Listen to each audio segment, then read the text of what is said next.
व्यक्तिगत संसाधन और सामुदायिक स्वामित्व वाले संसाधन। क्या? व्यक्तिगत संसाधन और सामुदायिक स्वास्थ्य वाले संसाधन। व्यक्तिगत संसाधन से क्या तात्पर्य है? देखो, व्यक्तिगत जो संसाधन है ये निजी व्यक्तियों के स्वामित्व में भी होते हैं, जैसे गांव में किसानों की जमीनें, शहरों में भूखंड, घर तथा अन्य जायदाद जैसे बाग, चरागाह, तालाब और कुओं का जल आदि जो है ये निजी स्वामित्व में जो है हो सकते हैं। ठीक है, तो ये व्यक्तिगत संसाधन कहलाते हैं। क्या कहलाते हैं भैया? व्यक्तिगत संसाधन कहलाते हैं। इसके बाद आता है सामुदायिक स्वामित्व वाले संसाधन। क्या? ऐसे संसाधन जिन पर जो है समुदाय का जिन पर समुदाय का स्वामित्व रहता है। तो उससे क्या तात्पर्य है? ये संसाधन समुदाय के सभी लोगों को उपलब्ध होते हैं।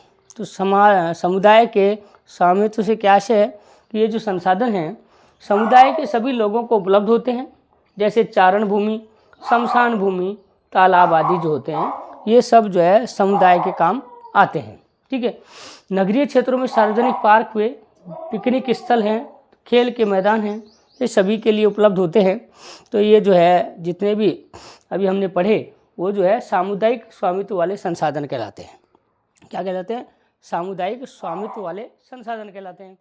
अब पढ़ेंगे हम राष्ट्रीय संसाधन और जो है अंतर्राष्ट्रीय संसाधन। देखो, राष्ट्रीय संसाधन से क्या तात्पर्य है? तकनीकी तौर पर किसी देश में पाए जाने वाले सारे संसाधन राष्ट्रीय होते हैं। तो तकनीकी रूप से देश में जो भी संसाधन पाए जाते हैं वो सब राष्ट्रीय संसाधन होते हैं। ठीक है, किसी भी राष्ट्र की सरकार को यह अधिकार कानूनी रूप से प्राप्त होता है। तो कोई भी राष्ट्र है उसको जो है कानूनी रूप से जो है अधिकार प्राप्त होता है कि वह व्यक्तिगत जो है संसाधनों का भी आम जन के हित में जो है क्या कर सकती है?